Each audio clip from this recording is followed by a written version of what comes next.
Hello बच्चों, यहाँ एक प्रश्न दिया गया है। आइए इसे पढ़ते हैं। प्रश्न इस प्रकार से है, दो पत्थरों का द्रव्यमान m तथा 2m है। भारी पत्थर को r/2 त्रिज्या के तथा हल्के पत्थर को r त्रिज्या के वृत्ताकार क्षैतिज पथों पर घुमाया जाता है। जब ये पत्थर एक समान अभिकेंद्रीय बल का अनुभव करते हैं, तब हल्के पत्थर का रेखीय वेग भारी पत्थर के रेखीय वेग का n गुना है। हल्के पत्थर का रेखीय वेग भारी पत्थर के रेखीय वेग का n गुना है, तब n का मान है। हमारे विकल्प दिए गए हैं ए बी सी डी, जो कि इस प्रकार से हैं।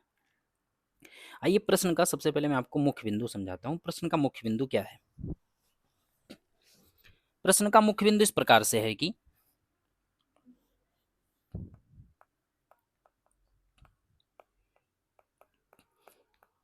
जब कोई कण या पत्थर किसी रेख वृत्तीय गति पर घुमाया जाता है, जैसा कि प्रश्न में दिया गया था कि क्षैतिज वृत्तीय पथ पर, वृत्ताकार क्षैतिज पथ पर, तो एक समान वृत्तीय गति होती है।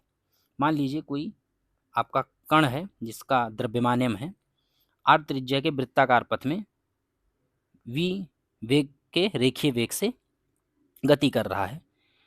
तो वृत्तीय गति कराने के लिए जो जिम्मेदार होता है वो होता है अभिकेंद्र बल, जो कि हमेशा वृत्तीय गति के केंद्र की तरफ लगता है। अभिकेंद्र बल, अभिकेंद्र बल हमेशा वृत्ताकार पथ पर हमेशा केंद्र की तरफ हमेशा लगता है। अभिकेंद्र बल, जिसे यहाँ पर मैं स्मॉल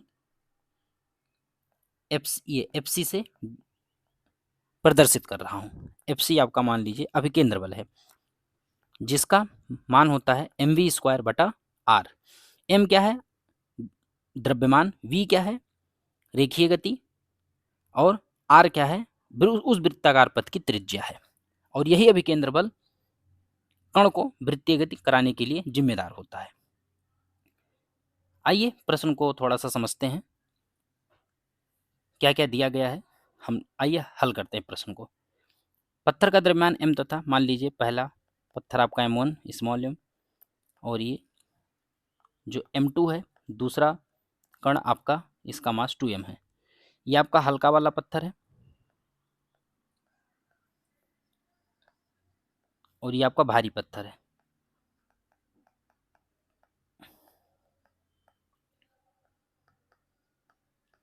हल्का पत्थर और भारी पत्थर, ठीक है। भारी पत्थर को r/2 त्रिज्या तथा भारी पत्थर को r/2 त्रिज्या, ये भारी पत्थर है, ये r/2 त्रिज्या पर घूम रहा है, r/2 त्रिज्या पर। और आपका हल्का पत्थर r त्रिज्या के पथ पर घूम रहा है। और प्रश्न में ऐसा भी दिया है कि जब ये पत्थर एक समान अभिकेंद्रीय बल का अनुभव करते हैं, जब इन दोनों का, मान लीजिए इस पे लगने वाला अभिकेंद्रीय बल F1,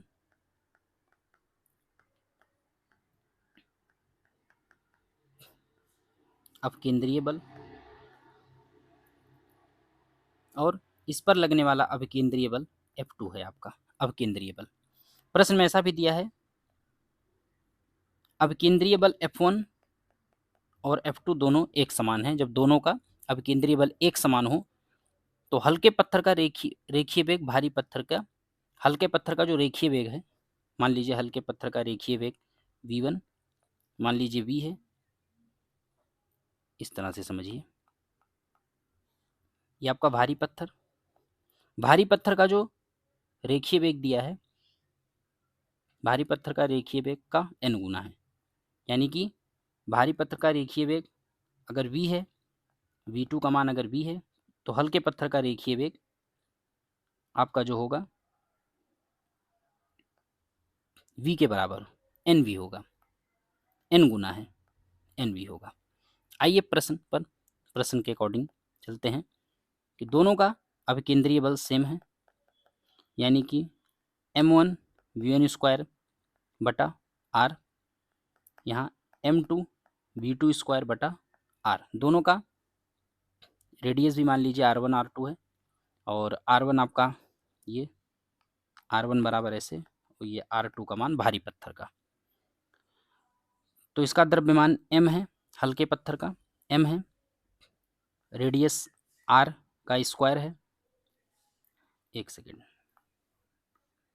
इसका वेग, रेखीय वेग v1 देखिए, n v का होल वर्ग, पूर्ण स्क्वायर इसका, पूर्ण वर्ग, और बटा रेडियस r1 का मान, त्रिज्या r है।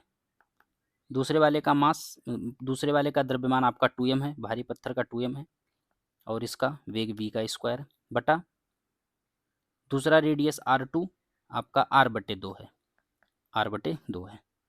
देखिए m से m कैंसिल हो गया, आपका बचा n स्क्वायर v स्क्वायर बटा त्रिज्या r बटा 2v स्क्वायर बटा, ये ऊपर जाकर 2/r हो जाएगा, और यहाँ से r और r आपका एक बार फिर से कैंसिल हो गए, यानी कि, और v स्क्वायर भी कैंसिल हो गए, यानी n स्क्वायर बराबर 2 दूनी 4 हो गया, यानी n का मान आपका 2 आ जाएगा। n का मान यहाँ से आपका 2 हो जाएगा। इस प्रकार से आपका विकल्प ए सत्य है, अतः विकल्प ए सत्य है, अतः विकल्प ए सत्य है। धन्यवाद।